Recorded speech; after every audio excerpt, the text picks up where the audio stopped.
Queridas irmãs, queridos irmãos, nossos encontros nesta casa, nas noites de segunda e de quinta-feira, tem o Evangelho segundo o Espiritismo como roteiro. E não cansamos de repetir isto, porque, primeiro, é importante lembrar que há uma sequência, há uma base, um fundamento, que pode ser acompanhado por qualquer pessoa.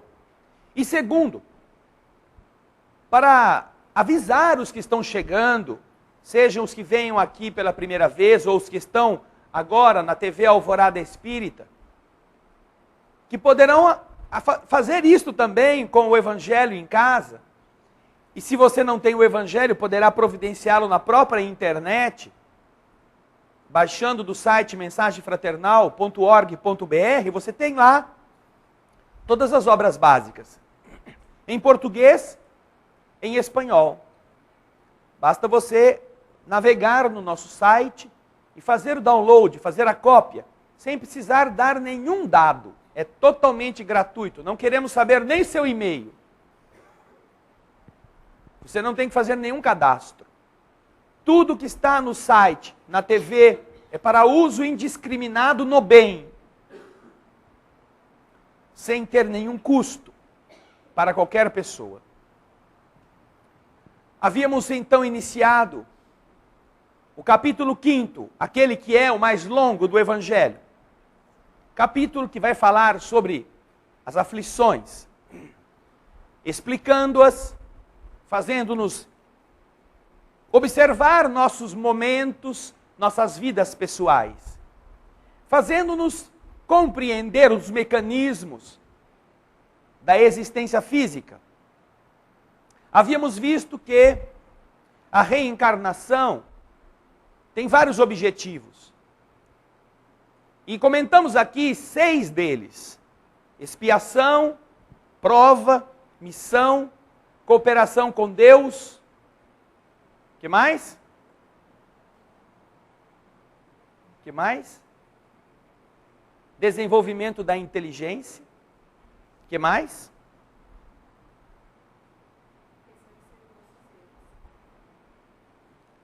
Expiação. Você esqueceu o mesmo da semana passada, viu, Sônia? Que foi justamente de nós recuperarmos a sanidade mental. Porque erramos quando estamos no mundo, desencarnamos, vemos as burradas que fizemos depois de termos jurado de pé junto com todas as forças do Espírito que não erraríamos. E aí quando vamos ver, voltamos a fazer besteira. E aí, dificilmente gostamos de ver o que fizemos. E muitos perdem o equilíbrio, porque se veem de novo compromissados no mesmo problema. Daí então, Deus não garante o sofrimento como reparação, nem o paraíso como um prêmio inútil. Deus deixa que quem errou recomece. E esta é uma das maneiras mais lindas de nós recuperarmos a autoestima, o equilíbrio, a capacidade de gostar de nós mesmos. Quando você que se arrependeu, pode recomeçar, pode corrigir, pode fazer alguém que chorava por sua causa parar de chorar e começar a sorrir. Estes 6, que são muitos outros que nós não comentamos, estão vinculando nossa existência àquilo que vamos fazer na Terra. Daí as aflições começam a ser abordadas pelo Evangelho segundo o Espiritismo, neste longo capítulo, como uma forma de produzir em nós entendimento. E depois, vontade para alterar as coisas. Não é um capítulo que diz que a gente não vale nada, que a gente tem que pagar mesmo e tem que sofrer, que a gente vai ser infeliz o resto da existência, que a gente não prestava, não presta e não vai prestar nunca. Não! Jesus não veio ao mundo para pisar sobre os caídos. Jesus veio à terra para ensinar que os piores caídos do mundo têm esperança, que eles podem se erguer. Jesus fundamenta o seu evangelho sobre analfabetos, sobre criaturas que não têm esclarecimento. Jesus chama para seus amigos homens rudes, sem refino, sem cultura. Fazendo de conta que Jesus chegasse agora no mundo e quisesse aqui na nossa cidade compor um grupo de seguidores para ajudá-lo na disseminação da sua mensagem. Engraçado a gente perceber que Jesus não entra nas igrejas para pedir amigos, para convidar. Não vai na universidade ou nas universidades atrás de sábios, dizendo que ele tem uma missão muito grande, que ele vai salvar de novo, ou tentar salvar de novo. E precisa de gente capacitada do seu lado. O que pensaríamos se víssemos Jesus procurando seus amigos aqui na nossa comunidade, nas regiões mais sórdidas das mais sórdidas periferias?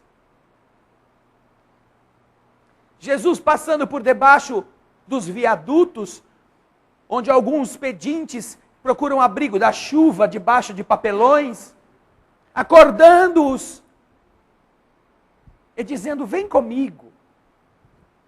O que pensaríamos desse homem? Que talvez fosse a alguns lugares públicos, onde a massa se apinhasse,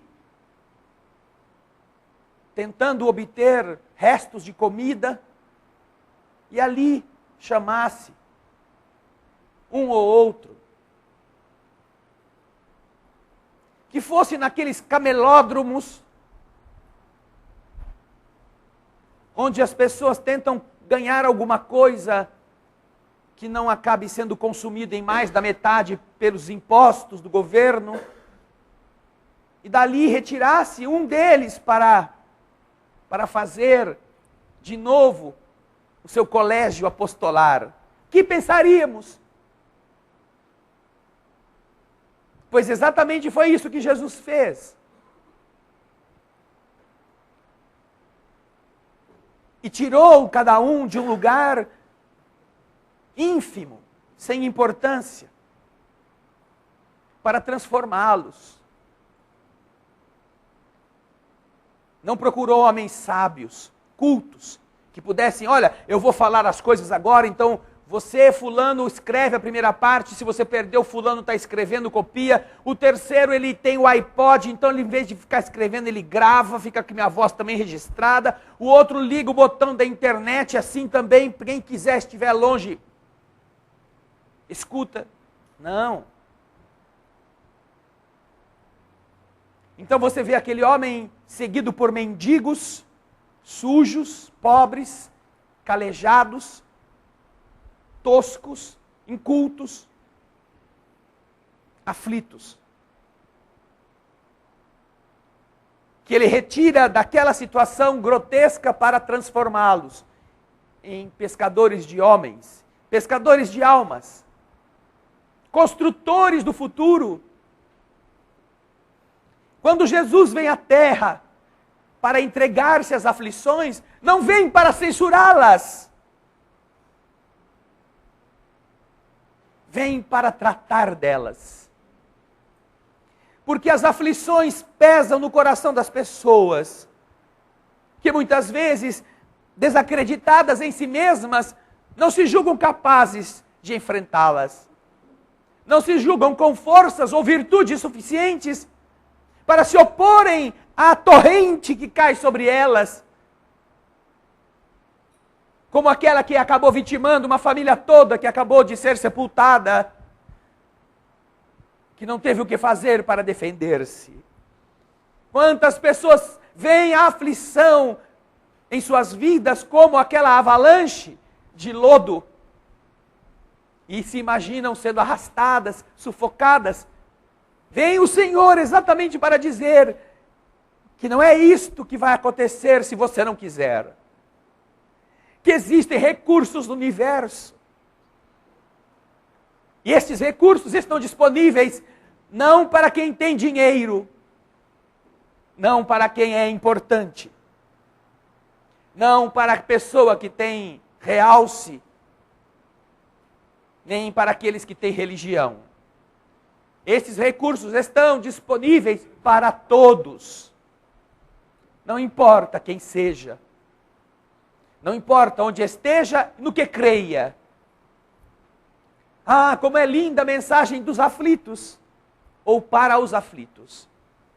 Mas a doutrina espírita não é apenas a porta-voz de um Jesus amigo, de um Jesus descalço, de um Jesus bom, não de um Jesus crítico, um Jesus opressor. A doutrina espírita é também aquela que explica que existem leis que, ao serem conhecidas ou ao serem atendidas, podem garantir aos filhos de Deus destinos diferentes daqueles destinos que vão ser encontrados por pessoas cuja liberdade, cujo livre-arbítrio está acima até mesmo do bom senso. Pessoas que acham que são livres para fazer tudo o que querem, têm de verdade essa liberdade, mas quando o bom senso, quando a sabedoria, quando a maturidade é vitimada por esse tipo de compreensão equivocada da liberdade, a aflição surge no caminho destas pessoas. Não como punição de Deus, mas como consequência. Aí então, observamos já na semana passada, que não existe condições de Deus ser bom e ao mesmo tempo de desejar o mal dos seus filhos. Todos os filhos são amados. Como pai e mãe fazem em sua casa, procuram dar o melhor para todos aqueles que estão sob sua dependência. Só que vão ser vigilantes, mas não poderão impedir que os filhos acabem escolhendo caminhos e recebendo coisas boas desses caminhos ou suportando o peso das decepções que eles causem. É muito comum a história da mãe ou do pai que não gostavam de determinado namorado ou namorada da filha ou do filho. E que quanto mais se opunham, mais obstinada se tornava a moça ou o rapaz em manter aquele pobrezinho santo como seu escolhido ou a sua eleita. E tão obstinadas se mantiveram, ele ou ela, que acabaram juntos. E aí, já não estava mais preocupada, nem a filha ou o filho, em ver se aquele companheiro ou companheira que eles escolheram era o melhor. Estavam preocupados em fazer valer a sua capacidade de dizer eu quero, contra seus pais, que não aceitavam, por motivos deles. Que podem ser até de preconceitos, podem ser até injustos. E então a pessoa de birra embarca nisto. Não vou pedir para ninguém levantar a mão para dizer se é o caso pessoal, tá? Não se preocupem. No entanto, depois que vai morar junto, aí começa a ver como é a pessoa. Ele ou ela. Aí já não tem mais nem o pai nem a mãe por perto, então tem que aguentar, tem que descascar o abacaxi sozinho. E aí começa a falar, ai, se arrependimento matasse, eu mandava matar esse desgraçado que eu acabei casando com ele. Ou essa outra lambisgoia que eu não aguento mais. Não é bem se o arrependimento matasse. Você tinha que ter tido um pouco de juízo. Mas ela tinha liberdade. Eu sou dono do meu nariz, dona do meu nariz. Eu sei o que é melhor para mim. Ótimo. Então agora, em frente. Aguente. Se eu tivesse ouvido... Aí é aquela célebre frase, né? Ai, se eu tivesse escutado. Não estava hoje aqui. Não estava mesmo. Ou tinha encontrado uma outra pessoa. Tinha se enamorado de outro. Todas as pessoas, vejam só, isso é uma experiência pessoal. Trabalhei nesta área por quase 20 anos. Todas as mulheres, e trabalhei na área de família, todas as mulheres que eu atendi, na questão de conflitos amorosos, de conflitos e dores físicas, do relacionamento pessoal, agredidas por maridos violentos, por maridos arrogantes, geralmente tinham o mesmo perfil. Eram moças bonitas, ou que se achavam bonitas, que gostavam de homens fortinhos, porque eles davam segurança, que desprezavam os bonzinhos, mocinhos que não eram assim tão musculosos, nem tão bombados, nem tão... qual é? Ai, como eu adoro esse cara. Ele vai me potreger, vai me potreger. Eu estou atrás de potreção. E o bonzinho é um tonto, é um panaca, ai, muito bonzinho, ai, que bola murcha. Todas elas tinham esse perfil. Aí casavam com o machão, o bad boy. E era muito bom no começo. Enquanto ela era uma taça cheia em cima, fininha, e larga embaixo. Mas, como o tempo é cruel, mais com as mulheres até do que com os homens, passam-se alguns anos, e não são muitos não, e você encontra a taça virada de boca para baixo. E o bad boy já não está mais lá tão empolgada com a princesa, a belezura, minha vida. Agora ele faz o que ele quer, porque ele sempre foi assim. Agora ele faz o que ele quer, porque você gostava dele desse jeito. Achava ele o máximo. E quando você se dá conta, descobre ele andando com outras, que são taças à moda antiga. Você já não é mais tão atraente.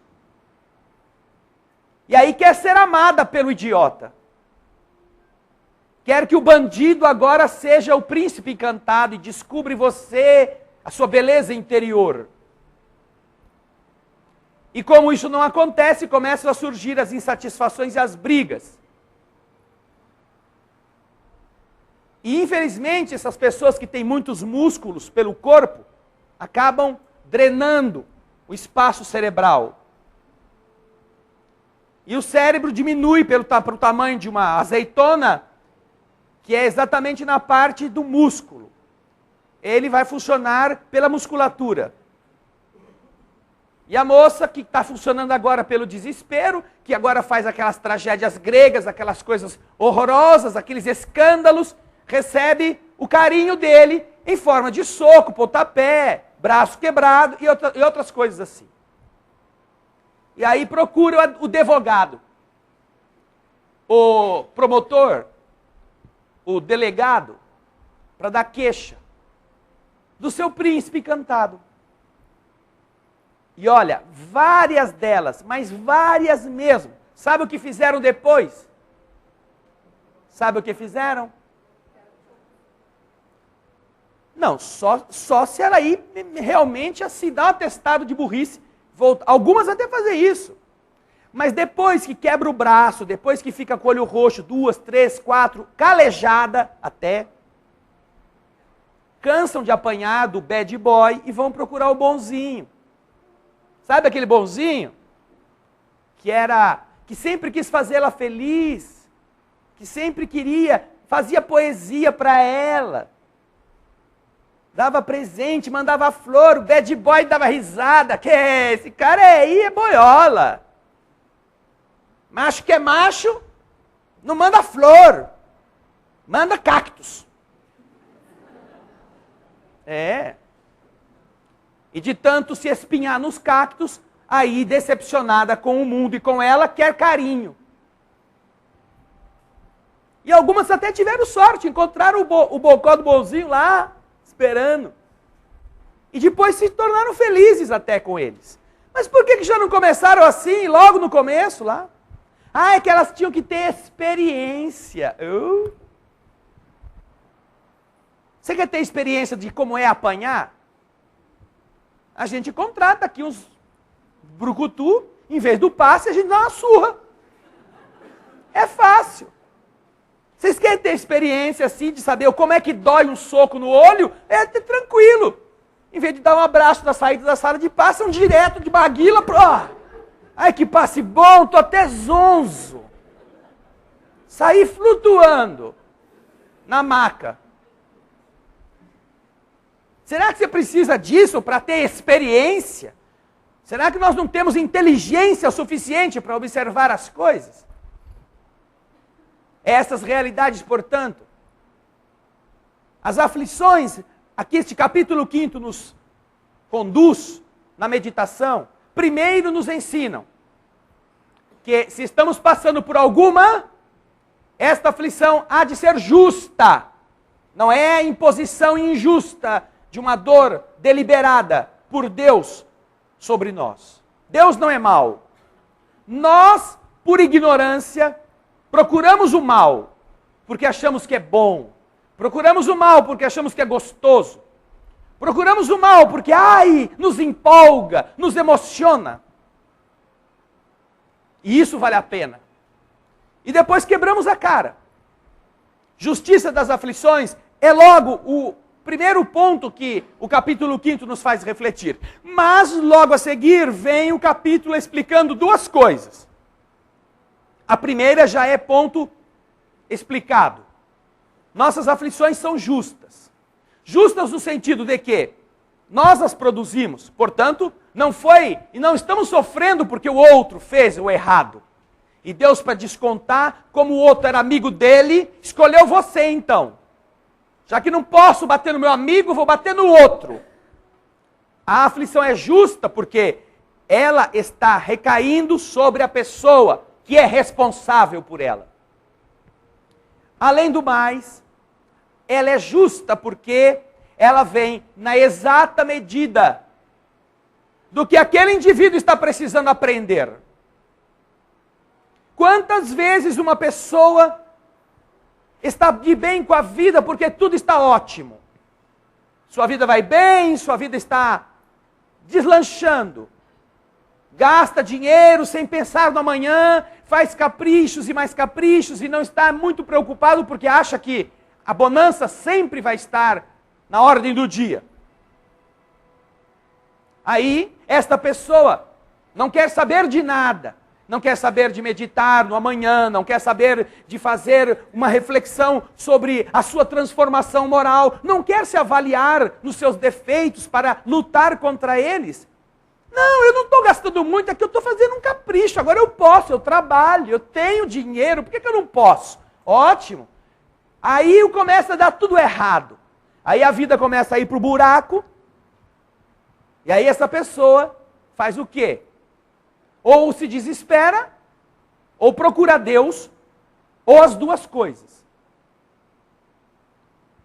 Se estivesse bem de vida, se estivesse feliz, se estivesse cheio, daquelas facilidades, será que teria ido procurar Deus?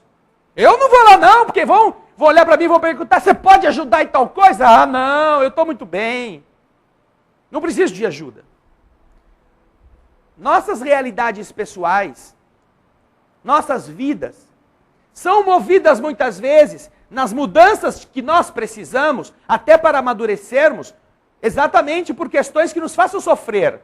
Porque sem elas a gente não gosta de pensar. Sem elas a gente não gosta de meditar sobre o que nos espera. O que poderíamos estar mudando agora, ou termos mudado ontem. Então, ela é justa. A dor que nos visita, a dificuldade que nos visita, é justa como uma roupa que você usa, do seu tamanho. Jesus fala que Deus não dá um fardo mais pesado do que o ombro da pessoa que tem que carregá-lo. O problema é que ninguém acredita nisto. Todos os que são cristãos acreditam em Jesus, mas não dão a mínima para o que Jesus fala. Querem que o seu problema desapareça, querem que o seu fardo vá para o ombro do vizinho. Raros dizem assim, Senhor, eu estou doente agora, meu corpo adoeceu. Eu vou ter que lutar, eu vou ter que enfrentar tratamentos, eu vou ter que fazer cirurgias. Mas, Senhor, obrigado que foi comigo, não foi com meu amigo.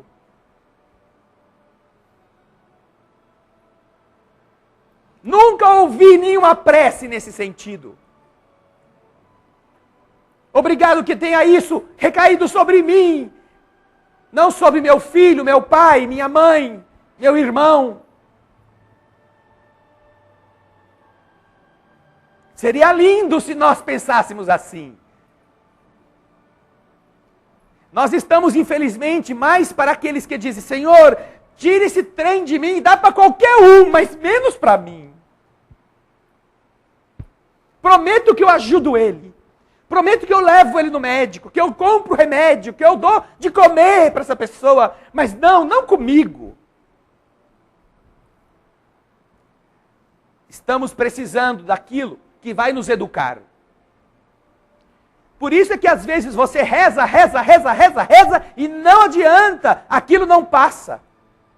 Porque você está pedindo para Deus tirar de você a lição que está te ensinando, ou que vai te ensinar a ser melhor. Não é este o caminho. O caminho é outro. E onde é que nós vamos encontrar então este caminho?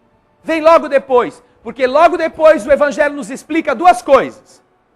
Primeiro, que todas as aflições que nós temos hoje, 80% delas, não precisávamos estar passando por elas. Já imaginou isto? Dos problemas que você tem, 80% em média, tá bom? 80% em média. São problemas que você não precisava estar passando por eles. É muito simples. Você foi alertado, não faça. Você foi alertado, não vá. Você foi aconselhado, olha, pense melhor, pense duas vezes. Mas é a tal da liberdade, não é? O livre-arbítrio acima do bom senso. E você quis. E quis, por teimosia, por orgulho, e aí se dana. Precisava disto? Precisava sofrer porque é orgulhoso. Precisava aprender a ser diferente.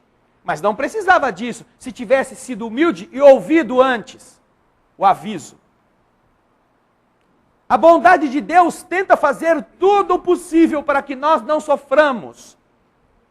Mas a gente não gosta. A gente não gosta de dar ouvidos a nada, a ninguém. Fato natural e característico. A mulher está ao lado do marido no trânsito. Ou em algum caminho do marido ou do namorado. E eles têm que ir para algum lugar que eles não sabem onde é. E a mulher fala assim, eu acho que a gente está perdido. O cara fala, não, eu sei onde é, sabe nada.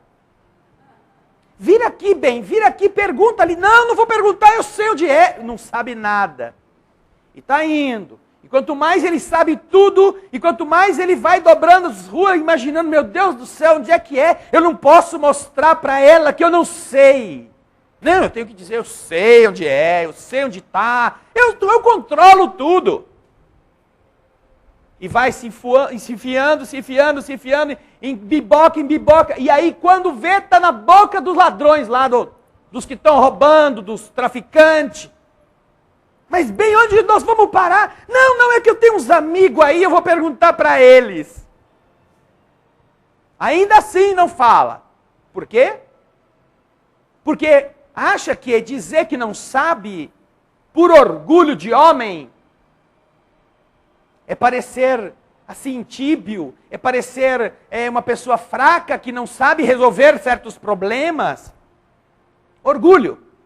Falta de capacidade de parar e perguntar, meu senhor, por favor, onde que é esse endereço aqui que eu não sei? Aí o homem vai falar justamente para você virar onde a mulher tinha falado para você virar. É aí que vai doer mais ainda. Bem feito, tem que sofrer.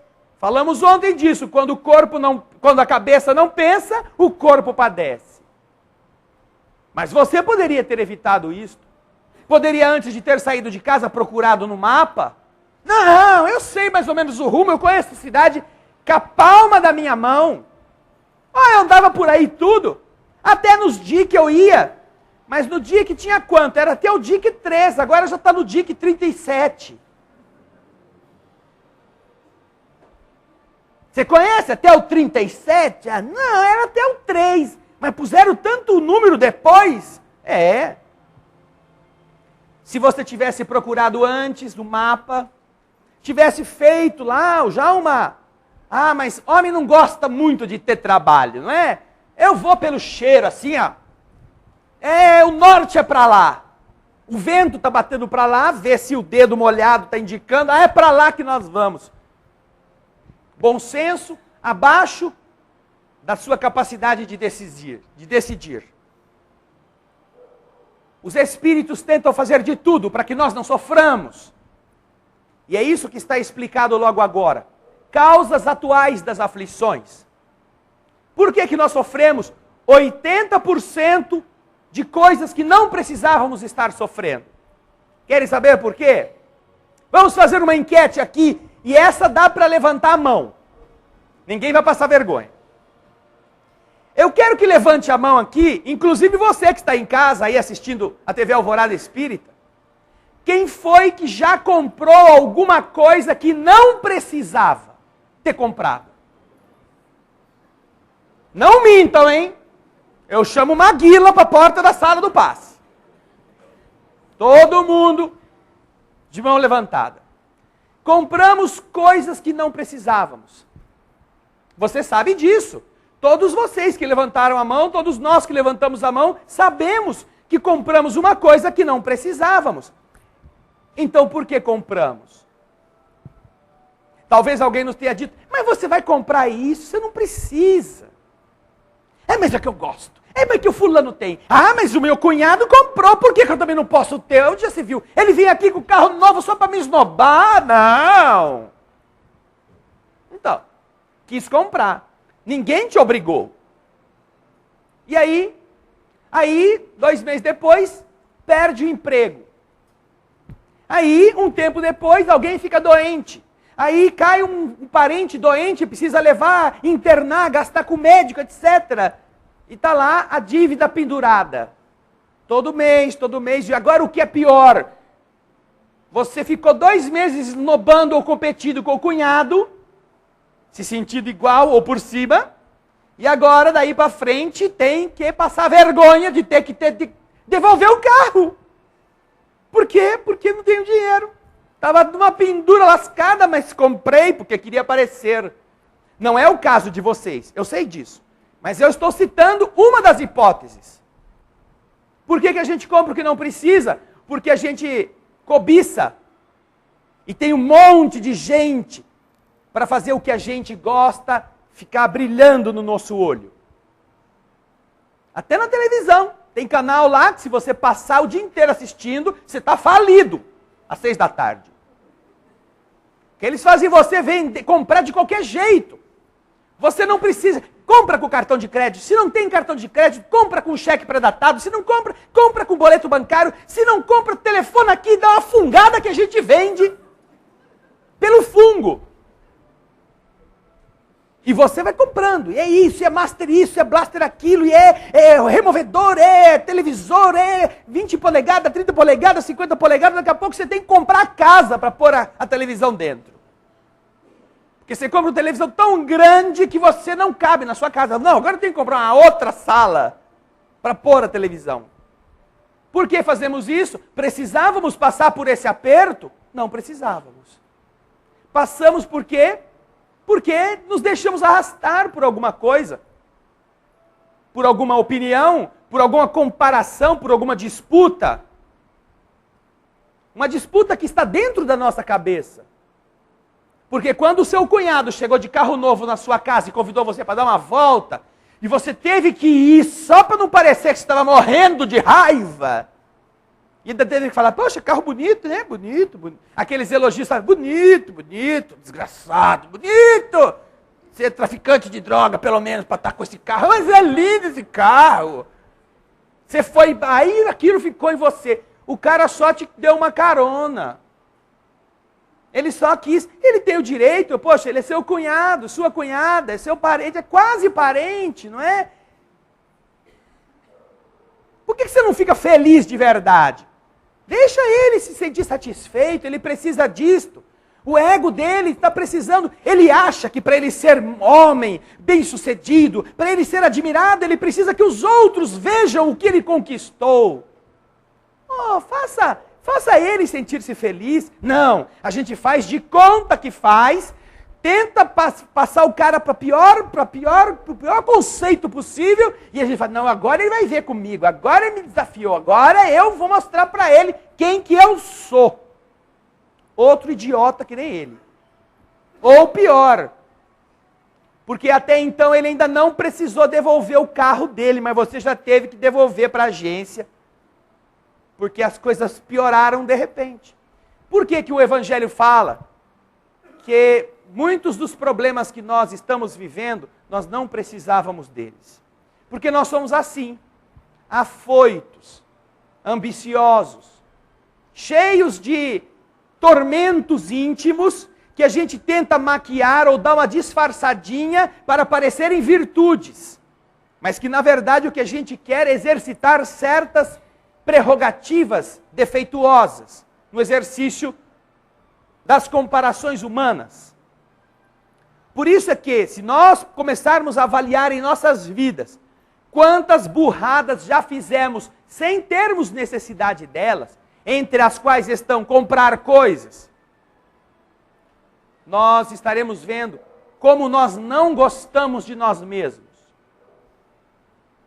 Como nós somos pessoas que usamos de bens sagrados da vida para entorpecer a vida. Quando de verdade seríamos muito mais felizes se soubéssemos ter prudência, se ouvíssemos conselhos da consciência, se não quiséssemos esnobar, não quiséssemos fazer os outros ficarem abaixo de nós, sofreríamos muito menos. Porque só teríamos que enfrentar aí o resultado dos erros do passado, de outras existências, que é a segunda parte, que não falaremos hoje, causas anteriores das aflições. Muitas pessoas falam, né, e a gente sempre lembra dessa frase, não, eu estou sofrendo assim porque é meu karma. É meu karma. Lá no passado eu já fiz esse negócio, agora eu tenho que pagar. É meu karma. Eu tenho meu karma para pagar, ninguém vai pagar por mim.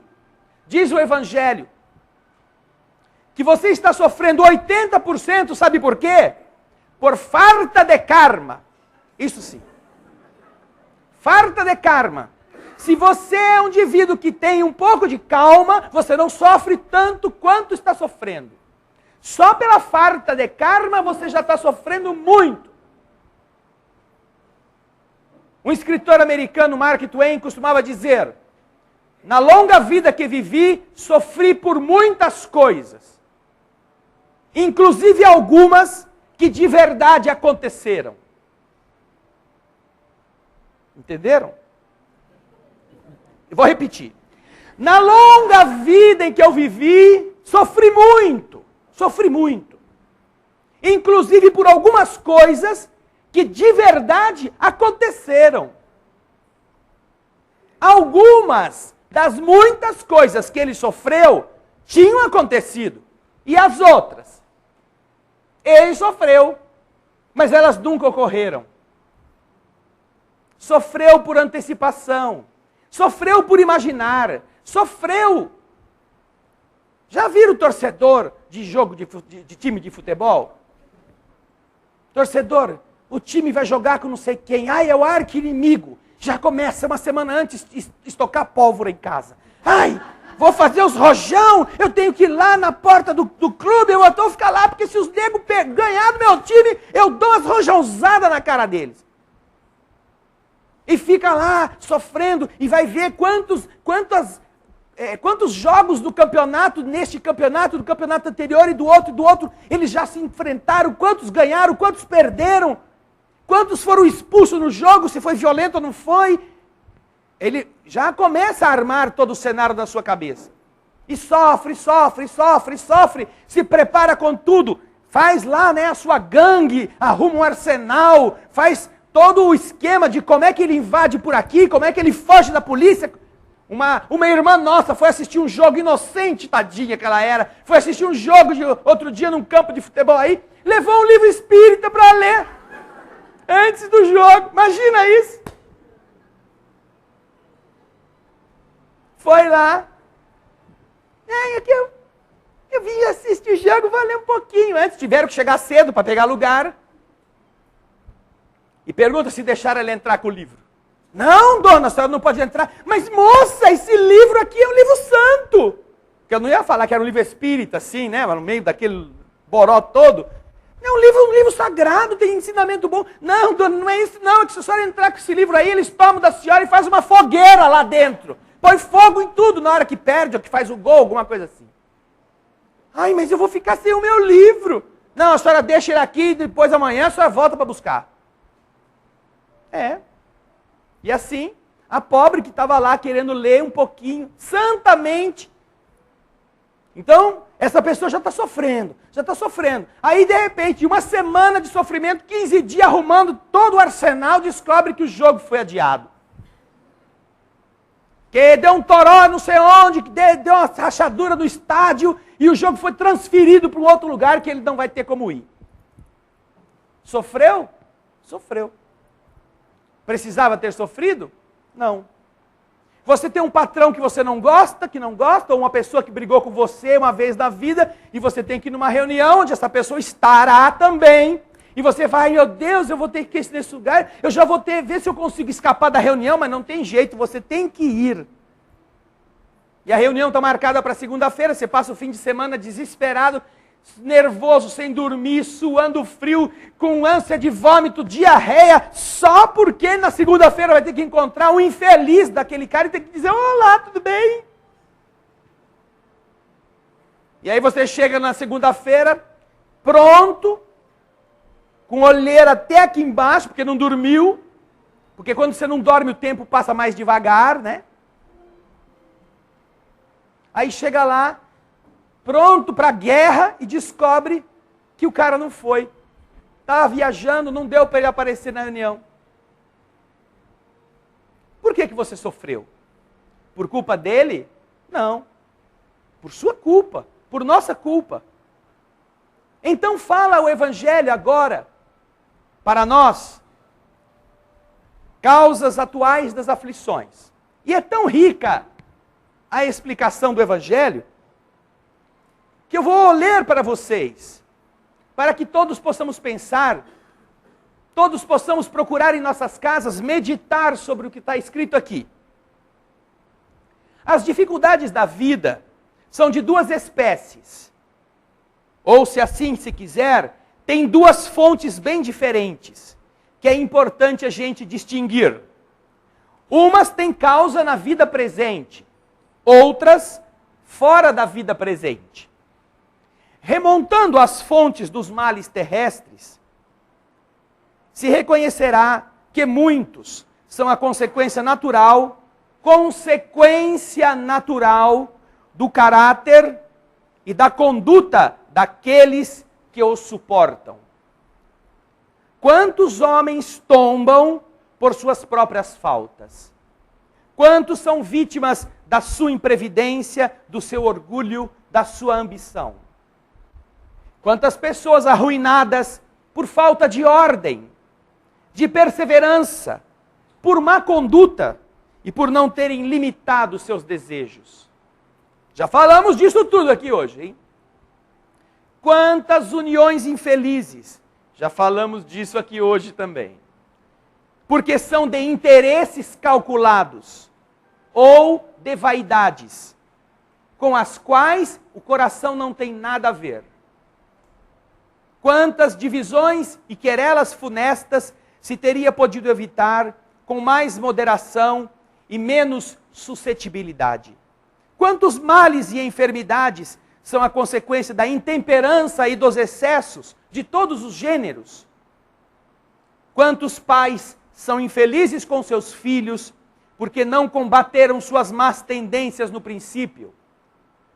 Por fraqueza ou indiferença, deixaram-se desenvolver neles os germes do orgulho, do egoísmo e da tola vaidade que secam o coração.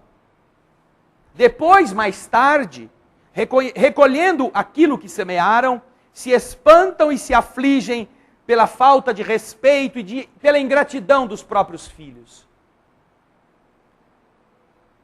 Que todos aqueles que são atingidos no coração pelas dificuldades e decepções da vida, interroguem friamente a sua consciência. Que voltem progressivamente à fonte dos males que os afligem e verão, se o mais frequentemente, não podem dizer: se eu tivesse ou não tivesse feito tal coisa, eu não estaria nesta situação. A quem, pois, culpar de todas as suas aflições, senão a si mesmo? O homem é assim, num grande número de casos, o artífice dos seus próprios infortúnios. Mas, ao invés de o reconhecer, ele acha mais simples, menos humilhante, para a sua vaidade, acusar a sorte, ou a má sorte, acusar a providência, acusar a Deus, a chance desfavorável, a sua má estrela, enquanto que a sua má estrela está exatamente na sua incúria, no seu descuido. Os males dessa natureza formam seguramente um notável contingente nas vicissitudes da vida. Os homens, ou o homem, os evitará quando trabalhar para seu aprimoramento moral, tanto quanto trabalha para o seu aprimoramento intelectual. A lei humana alcança certas faltas e as pune. O condenado pode, portanto, dizer-se que suporta a consequência do que fez. Mas a lei não alcança e não pode alcançar todas as faltas. Ela atinge, mais especialmente, aquelas que prejudicam a sociedade. E não aquelas que não prejudicam, senão aqueles que as cometem. Mas Deus quer o progresso de todas as suas criaturas. Por isso, Ele não deixa impune nenhum desvio do caminho reto. Não há uma só falta, por pequena que seja, uma só infração à sua lei, que não tenha consequências forçadas e inevitáveis, mais ou menos tristes. De onde se segue que nas pequenas como nas grandes coisas, o homem é sempre punido pelo que pecou. Os sofrimentos que lhe são a consequência são para ele uma advertência de que ele errou em algum lugar. Estes sofrimentos lhe dão a experiência, fazendo-o sentir a diferença entre o bem e o mal, e a necessidade de se melhorar para evitar no futuro aquilo que lhe foi uma fonte de desgostos. Sem isso, não teria nenhum motivo para se emendar, para se corrigir. Continuaria sempre o mesmo. E confiando na impunidade, retardaria o seu adiantamento e a sua felicidade futura. Mas a experiência, algumas vezes, vem um pouco tarde. Quando a vida foi dissipada e perturbada, as forças desgastadas, e quando o mal não tem mais remédio, então o homem se põe a dizer: se no início da vida eu soubesse o que sei agora, quantas faltas teria evitado. Se eu fosse recomeçar, eu faria tudo de outro modo. Mas não há mais tempo. Como o trabalhador preguiçoso, ele diz: eu perdi minha jornada. Ele também diz: eu perdi minha vida. Mas da mesma forma que para o obreiro, o sol se ergue no dia seguinte e uma nova jornada começa, permitindo-lhe reparar o tempo perdido, para ele também, para o homem invigilante, depois da noite do túmulo brilhará o sol de uma nova vida, na qual poderá aproveitar a experiência do passado e suas boas resoluções para o futuro. Podemos dizer, entretanto, que ainda não estamos todos no caso deste homem. A cada um que está aqui, a cada um que está em casa, o tempo lhes garante a oportunidade de recomeçar, sem pôr a culpa em Deus e sem se massacrar com a própria culpa. Recomeçar pelo esforço de corrigir, recomeçar do zero, sem repetir os mesmos erros. Lutar para que aquilo que nos fez cair não esteja mais vivo em nós. Porque nós vamos nos reerguer. Mas se depois de estivermos reerguidos, continuarmos doentes na alma, vamos cair novamente. Então é melhor ficarmos onde estamos. Se ainda não nos dispusermos de verdade a corrigir o mal. Causas atuais das aflições. Se nós podemos ser os agentes transformadores do nosso amanhã, vivendo agora, por que não fazê-lo? Por que não aproveitar o tempo? E por que não entender? Tudo bem, seu André, tudo bem. Eu tenho que sofrer porque o que eu já fiz, tudo bem, eu já fiz besteira, já sei. Mas agora, hoje, eu entendi que o que eu vou fazer hoje, amanhã e depois, daqui para frente, eu vou decidir. E o que eu faço agora, daqui para frente, vai modelar o meu amanhã, desta vida e das outras que eu terei. Então eu te juro, Pai querido, eu não mais sofrerei por minha culpa. Vou acabar de resgatar o que eu já fiz de errado, mas não vou me endividar novamente. E Deus te aplaude. E Deus te ajuda. Deus te abraça. Como ama a moça desditosa que chega toda roxa, depois de ter apanhado. Da escolha errada que ela fez, quando se casou com aquele moço que parecia a sua fantasia realizada. E ela volta para casa e encontra a casa aberta de novo. Porque nenhum pai que ama seu filho, mesmo que tenha razão, por causa da razão, deixa ele na rua. Nenhum pai que ama de verdade, deixa de ajudar o filho pródigo, quando o filho volta a bater a sua porta. Essa é a mensagem de amor do Evangelho. E se nós já conseguirmos diminuir 80% dos males que nós produzimos, puxa vida, quem é que vai reclamar dos 20 que sobrarem? Esse aí eu já aguento. Então, quando entrarmos na sala de passe, não peçamos para que Deus resolva os nossos problemas. Peçamos para que nós paremos de criá-los. Isso é mais sábio e é mais eficaz. Muita paz. Obrigado, Jesus, por estarmos reunidos neste momento, em uma grande família. Irmãos que aqui estão presentes, na nossa casa pequena, mas que se torna muito grande, porque a ela se agregam os lares de todos aqueles que nesse instante estão orando, em todas as partes e lugares. Irmãos cujo desejo de melhorar faz de cada um agente especial nos planos da divindade. E em qualquer parte, em qualquer lugar, se tornem responsáveis pela implantação da esperança no coração das criaturas.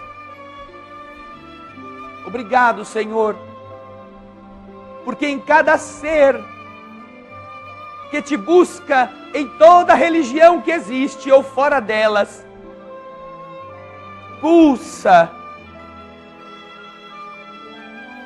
a marca indelével do Criador do Universo, que pendurou sobre nossas cabeças galáxias, cuja conta nós não temos como fazer, de tão numerosas que são. Do mesmo modo que fez orbitar no nosso próprio corpo galáxias pequeninas, sistemas solares em miniatura, planetas e sóis, formando sistemas que funcionam e nos garantem a existência corporal. Por isso nós queremos te pedir que a cada um dos que neste instante ora, a harmonia celeste não seja apenas a expressão da luz que caia sobre nós, mas que também se transforme em harmonia do bem nas células do nosso corpo, nos sistemas que devam funcionar, na paz interior que comece a brotar do nosso pensamento.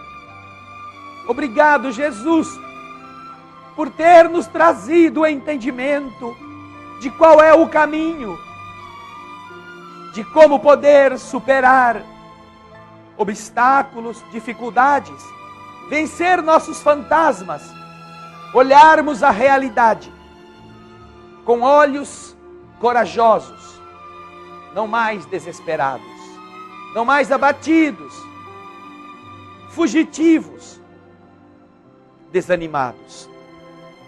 Que a nossa oração desta noite nos una ainda mais, para que as forças espirituais reunidas em um só ponto possam se transformar em farol. Pequenino é verdade, mas que na escuridão se transforma em sol, ajudando os que não te encontram, mas que te procuram, que sonham te achar. Ajuda-nos a escutar o que vamos cantar. Alma